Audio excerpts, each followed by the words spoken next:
Assalomu alaykum qadrdonlar va bizni kuzatib boruvchilar va albatta qo'llab-quvvatlovchilar, like bosuvchilar, kommentariy yozuvchilar, savollari bo'lsa bizga aktiv tarzda savol yo'llovchi insonlar.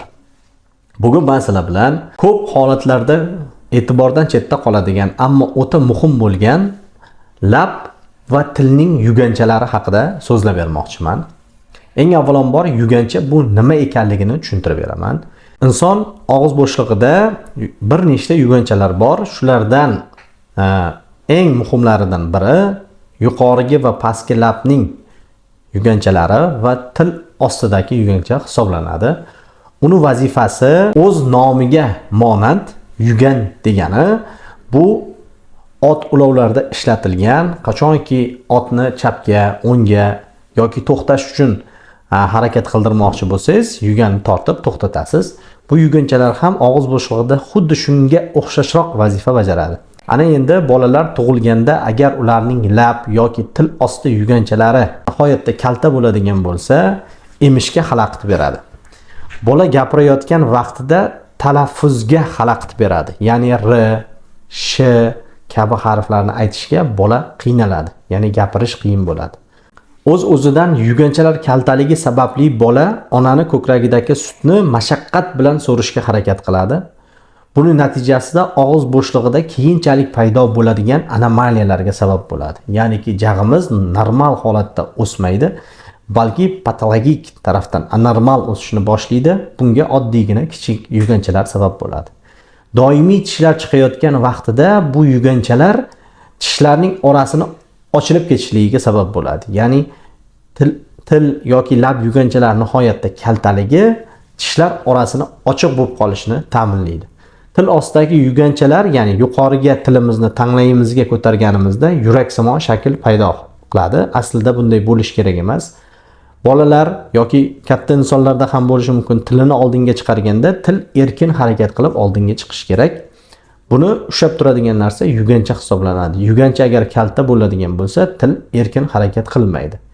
Jag'imizani normal o'sish uchun til nihoyatda katta vazifani bajaradi. Ana endi ortodontik muolajalar boshlanayotgan chog'ida til yuganchalari nihoyatda muhim hisoblanadi. Ortodontik davo chorasi boshlanishidan avval yuganchalar ko'zdan kechiriladi. Agar bu yuganchalar uzun bo'ladigan bo'lsa, hammasi joyida. Agar bu yuganchalar kalta bo'ladigan bo'lsa, qalin bo'ladigan bo'lsa, ortodontik davo rejasi cho'zilib qolishligi mumkin. Shu sababdan ham bu yuganchalarni uzaytirish amaliyoti amalga oshiriladi. Ya'niki biroz qirqib qo'yiladi. Bu fan tilida frenulum ektomiya deb ataladi. Ya'ni aynan o'sha yuganchalarni qirqish yo'li bilan ularni uzaytirib qo'yiladi. Buning natijasida til erkin harakat qiladi. Yuqorgi va pastki lablarimiz harakatida tishlarimizni orasi ochilib ketishiga to'sqinlik qiladi. Ya'ni ochilib ketmaydi. Bu ortodontik davo rejasi yakuniga yetgandan keyin tishlarning yana qaytib oralari ochilib ketmasligini ta'minlaydi. Shu sababdan ham bu yuganchalar o'ta muhim sanaladi. Bu yuganchalarning kalta bo'lishligi keyinchalik umrni oxirida amalga oshiriladigan protezlar bilan, ya'ni og'iz bo'shlig'ini protezlash jarayonida ham xalaqit beradi.